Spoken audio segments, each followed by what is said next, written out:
Sejam muito bem-vindos a mais um episódio do nosso Gol de Mapa. Sou o Jande, professor de Geografia e muito apaixonado por futebol. O episódio de hoje será um especial com a análise da Copa do Mundo de 2026 e o grupo falado é o D, com mais um anfitrião, os Estados Unidos, que está acompanhado de Paraguai, Austrália e Turquia.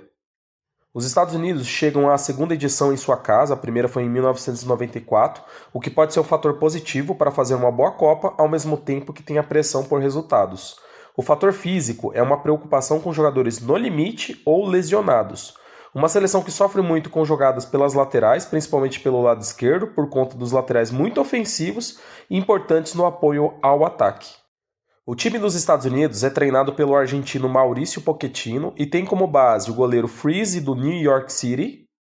Depois uma linha de 3 zagueiros, o Miles Robinson do Cincinnati, que sofre com muitas lesões, então ele pode acabar não sendo titular por conta disso.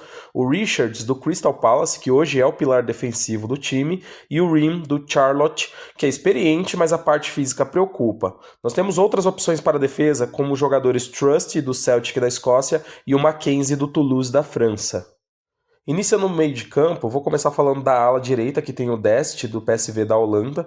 Caso ele não tenha condições físicas, pode entrar o EA, do Olympique de Marseille, que é um jogador ofensivo, e o jovem Freeman, do Villarreal da Espanha, que pode acabar entrando como uma opção mais defensiva. Já na ala esquerda, nós temos o Anthony Robinson, do Fulham da Inglaterra, um jogador extremamente ofensivo e muito importante no apoio do ataque. Na parte mais central do meio de campo, nós temos o McKennie da Juventus da Itália, que é o motorzinho do meio de campo, pode jogar até um pouco mais à frente. Então, um jogador muito importante nesse meio de campo dos Estados Unidos. E o Adams do Bournemouth da Inglaterra. Como meias mais ofensivos, nós temos o Tillmann do Bayer Leverkusen da Alemanha, que tem o Reina do Borussia Mönchengladbach da Alemanha como opção, e o Pulisic do Milan da Itália, que é a referência ofensiva da seleção. No ataque, nós temos o Balogun do Mônaco da França, que tem como opções o Wright do Coventry City da Inglaterra e o Pepe do PSV da Holanda. Finalizando a análise sobre a seleção dos Estados Unidos, o craque é o Pulisic, que é o destaque da seleção e que vem de um ciclo de destaque no futebol italiano. O jogador para ficar de olho é o McKennie, que é o motorzinho do meio de campo, importante em todas as fases, podendo jogar até mais adiantado. E a revelação é o Alex Freeman, um jovem lateral do Villarreal, que pode jogar como zagueiro, lateral ou até mesmo no meio de campo, muito bom no jogo aéreo com seus 1,88 m. O Paraguai vive uma euforia após retornar à Copa depois de 16 anos. Muito da classificação se deve ao técnico Gustavo Alfaro, que organizou o time da melhor forma.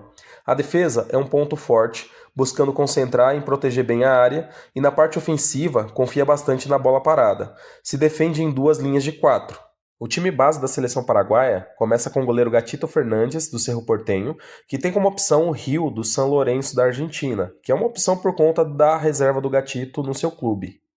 A linha de defesa começa com Gustavo Gomes, do Palmeiras, capitão e referência defensiva, e Alderete, do Sunderland, da Inglaterra, que formam uma dupla de zaga muito forte na defesa e na parte ofensiva.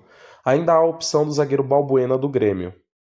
Na lateral direita, o Cáceres, do Dinamo Moscou da Rússia, que é um lateral mais ofensivo. Na lateral esquerda, o Júnior Alonso, do Atlético Mineiro, um lateral barra zagueiro mais defensivo, quase como um terceiro zagueiro. O meio de campo começa com Cubas, do Vancouver Whitecaps, do Canadá, Bobadilla, do São Paulo, Diego Gomes, do Brighton, da Inglaterra, que é o jogador mais versátil e importante do meio e tem um ótimo chute de fora da área, Almiron, do Atlanta United, dos Estados Unidos, que tem muita opção de finalização de fora da área, um jogador muito inteligente, muito versátil, que tem como opções ainda Maurício, do Palmeiras, Kaku Gamarra, do Al Ain, do Emirados Árabes Unidos, e Garlaça, do Atlanta United.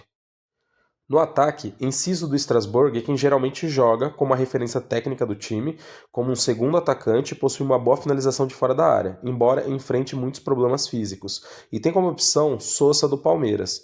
Já como centroavante, o Sanabria da Cremonese da Itália é quem joga geralmente, e tem como opções Pita do Red Bull Bragantino, Arce do Independiente Rivadavia da Argentina e Ávalos do Independiente da Argentina. Finalizando a análise sobre o Paraguai, Enciso é o craque, jovem referência ofensiva, boa parte das jogadas passam pelos seus pés. O jogador para ficar de olho é Gustavo Gomes, que é um dos pilares defensivos, multicampeão, líder nato e uma arma na bola aérea. E a revelação fica por conta de Diego Gomes, apesar do Enciso ser mais jovem, o Diego Gomes chegou recentemente na seleção, onde é destaque e tem tudo para se destacar ainda mais. A Austrália chega a mais uma Copa com jogadores jovens, muito promissores, agregando com jogadores experientes, só que os problemas físicos e as lesões preocupam a seleção. O time apresenta pouca variação tática, uma formação estruturada e muito fixa, e destaque para o jovem Iracunda do Watford, que agrega muito ao ataque, e ao meia Irving do St. Pauli, jogadores versáteis. Em teoria, é a equipe que fica um pouco atrás das demais, apesar de ser um grupo um tanto equilibrado, então ela vai precisar se superar para buscar uma vaga. O time australiano, treinado por Tony Popovic, tem como base o goleiro Ryan do Levante da Espanha. A linha com três zagueiros começa com Gueria do Albirex Niigata do Japão, o Ticarte do Parma da Itália e o Burgers do Swansea City da Inglaterra. Ainda há opções para entrar nessa linha de zaga: o Degenek do Apoel Nicosia do Chipre, Harry Souttar do Leicester City da Inglaterra, que é irmão do John Souttar da seleção escocesa, e Harrington do Colorado Rapids dos Estados Unidos. No meio de campo pelas alas, nós temos o italiano do Grazer da Áustria e Jordan Boss do Feyenoord da Holanda. Já na parte central do meio de campo, nós temos o Irving do St. Pauli da Alemanha, que é líder e referência do meio de campo, e O'Neal do New York City dos Estados Unidos, que ainda tem opções como Hirostic do Heracles Almelo da Holanda e o jovem Christian Volpato do Sassuolo da Itália. Como meias mais ofensivos, nós começamos com o Iracunda do Watford da Inglaterra, que também pode jogar como um centroavante mais veloz, e o Metcalfe do St. Pauli da Alemanha, que ainda tem opções como o Mabil do Castellón da Espanha. Como centroavante, é muito provável que seja o Touré do Norwich da Inglaterra. Finalizando a nossa análise sobre a Austrália, o craque é o Irving, que é o líder técnico da seleção, boa parte das jogadas contam com ele, é importante tanto na parte defensiva quanto ofensiva. O jogador para ficar de olho é o Christian Volpato, que após muito tempo de espera, a Austrália conseguiu convencer o jogador a se tornar parte do elenco, e caso ganhe espaço tem muito a agregar, e a revelação é Iracunda, que é um jovem promissor de 20 anos que vem ganhando espaço, podendo jogar em todas as posições do ataque. A Turquia volta após 24 anos, onde conseguiu uma campanha histórica ficando com o terceiro lugar. Tem um time com jovens destaques como Güler e Yildiz, unindo com jogadores experientes como Çalhanoğlu. O time tem muita qualidade para sair jogando, com jogadores muito técnicos que trabalham bem a bola. Os laterais costumam subir muito, que pode deixar a defesa desprotegida, e finalizações de fora da área vão acontecer com frequência, principalmente com jogadores como Yildiz, Çalhanoğlu e Güler. E o time base da Turquia, treinado pelo técnico italiano Vincenzo Montella, começa com o goleiro Çakır do Galatasaray. A zaga tem o Demiral do Al Ahly da Arábia Saudita e o Bardakci do Galatasaray, e ainda há opções como Kabak do Hoffenheim da Alemanha e Soyuncu do Fenerbahçe. Na lateral direita, o Çelik da Roma da Itália é um lateral mais defensivo, facilitando a subida do lateral esquerdo. Uma opção mais ofensiva é Muldur do Fenerbahçe. Na lateral esquerda, Kadioglu do Brighton da Inglaterra, aliás, um lateral destro muito ofensivo que costuma chegar muito ao ataque e tem mais liberdade. O meio de campo, que é o ponto forte da seleção turca, começa com Yüksek, um volante mais defensivo do Fenerbahçe, que tem como opções o Kökçü do Besiktas, que é uma opção de mais qualidade para trabalhar a bola.